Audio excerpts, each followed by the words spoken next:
И еще раз о живописи и фотографии. Использование фотоснимков при создании картин долгое время воспринималось как моветон, а потому замалчивалось и не афишировалось, хотя сейчас доподлинно известно, что фотографии пользовались Дега, Латрек, Цорн, Муха, Винтерхальтер, Соколов, Репин, Шишкин, Крамской, Семирадский и много кто еще. Ситуацию пытались изменить уже относительно современные художники, не отрицающие фотографию. Дейнеко использовал еще черно-белую, воспринимая ее как новый взгляд на построение картинной плоскости, радуясь стоп-кадрам, динамике, случайным срезам, новым ракурсам, резким сокращением и экспериментальным точкам зрения, как и Савиль, и Фрейд. А Хокни использовал цвет и соотносил модель нашего восприятия пространства с неким коллажем из фото. Есть даже современные художники, работающие в утрированно насыщенной постимпрессионистической манере, кто вытаскивает несуществующие оттенки из цифрового шума в тенях. Однако те из художников, кто действительно занят изучением тонких цветовых сочетаний, едва уловимых валеров, признают ограниченность фотографии именно в вопросе передачи цвета. С тоном, понятно, тоже есть свои ограничения. Фотография не может передать полноту природной тоновой шкалы даже на мониторе, а при печати она еще более урезается. Фотоаппарат даже не может нормально сфотографировать картину какого-нибудь голландца 17 века без манипуляций с RAW-файлом. Да еще объектив норовит поймать массу нежелательных бликов на фактуре или в тенях из-за глянцевой поверхности картин. Да, такая глянцевость обеспечивала голландцам максимально глубокие тени, а фактура ловила дополнительный свет, и участок по-настоящему светился. Максимальная ловушка и максимальный отражатель. Фотоаппарату трудно. Качественная съемка таких картин требует от фотографа дополнительных пассов руками, что называется, да? И при выставлении света, при использовании экрана и, конечно, при обработке снимка. Кстати, при всем негативном отношении к фотографии у многих художников XX века была попытка создания картины и живописной поверхности, которую фотография передает с минимальными потерями. Ценность оригинала посмотреть вживую стала много ниже, чем массовое воспроизведение, тираж. Так называемая сухая манера, матовая поверхность, урезанная тоновая шкала, то самое никакого черного, никакого белого. При печати такая картина могла даже выглядеть эффектнее, чем оригинал. Такого же идеального снимка и отпечатка несложно добиться и при репродуцировании графики акварели, положим.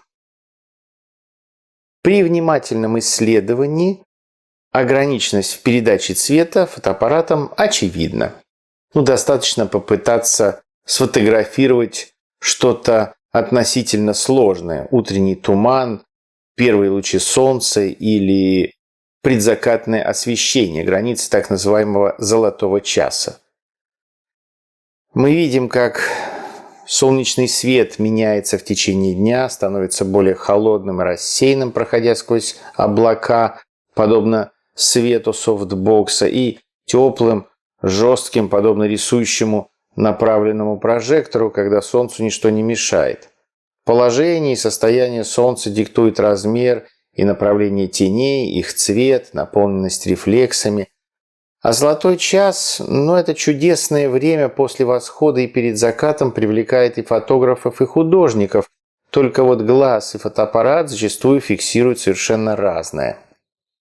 Различие в восприятии глазом и фотоаппаратом таких пограничных состояний природы связано с тем, что, например, в утренние и вечерние часы, когда падает освещение, в глазу человека выключаются колбочки, отвечающие за цвет, и начинают работать палочки. Это условно нецветное зрение, или точнее мы переключаемся на рецепторы, более чувствительные не к красно-желтой, а к сине-зеленой, фиолетовой области спектра, и более чувствительные не столько к цвету, сколько к тону они. Да? То есть вместо насыщенных и теплых каждый охотник желает, мы переключаемся в область менее насыщенных, знать, где сидит фазан. Оттенков с повышением контраста внутри оставшейся урезанной тоновой шкалы. А матрица фотоаппарата как работала, так и работает. Ее светочувствительные элементы никуда не переключались. И в период золотого часа фотоаппарат продолжает фиксировать слишком большую насыщенность цвета, которая порой уже кажется неестественной. В утренние и вечерние часы лучи солнца уже проходят по касательной сквозь большую массу воздуха, нежели когда солнце в зените. Свет иначе преломляется, и в спектре преобладают волны длинноволновой части, окрашивая воздух в красноватые оттенки. Более холодный и менее контрастный по тону светосиле вариант обычно характерен для утра. Часто это цветовая гамма, построенная на сочетании близких розовых, голубых оттенков свет-тень.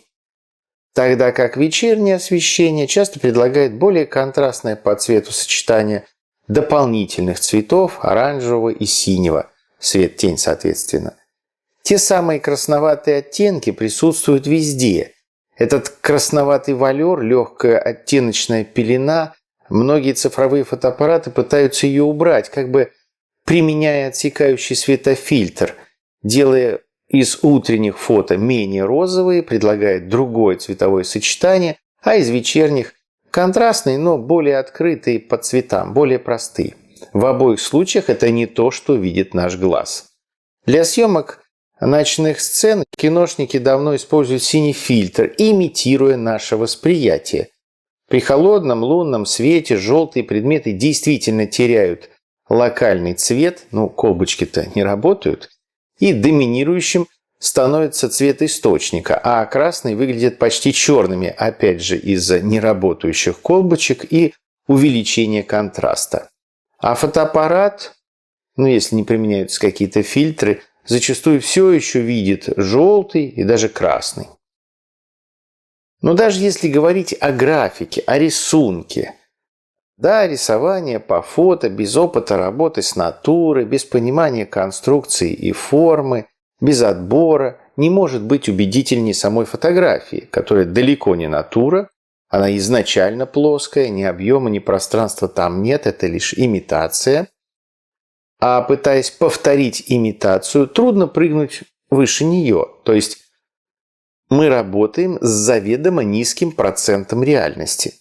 Даже простой рисунок с натуры может больше, поэтому все из наработанных графических приемов и перекочевали в современную реалистическую живопись, которая пытается быть доминирующей формой убедительного изображения окружающего мира. Максимально черное и максимально белое. Контур, чтобы оторвать один план от другого. Преувеличение прорисовки важных смысловых узлов конструкции или просто композиционно значимых элементов. Выделение главного за счет смягчения, уплощения, деструкции второстепенных частей композиции.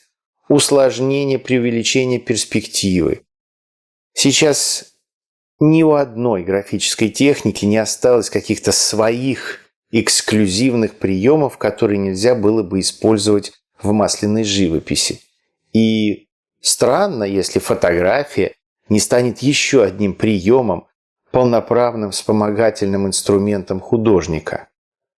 Она может оставаться дополнительным удобным источником информации касательно организации картины плоскости, тона, рисунка, ракурсов, информативных деталей, сохраняя за собой и потенциал развития в области цветовых соответствий. А кто все еще шарахается от фотографии, может просто признать, что сознательно действует в рамках надуманных ограничений, не использует наработки, ставшие уже нормой в развитии живописи, в истории изобразительного искусства. Фотография была элементом творческого метода многих прекрасных живописцев, и отказ от ее использования не приведет автоматически к улучшению результата. Всегда есть возможность доказать обратное. Никто не мешает.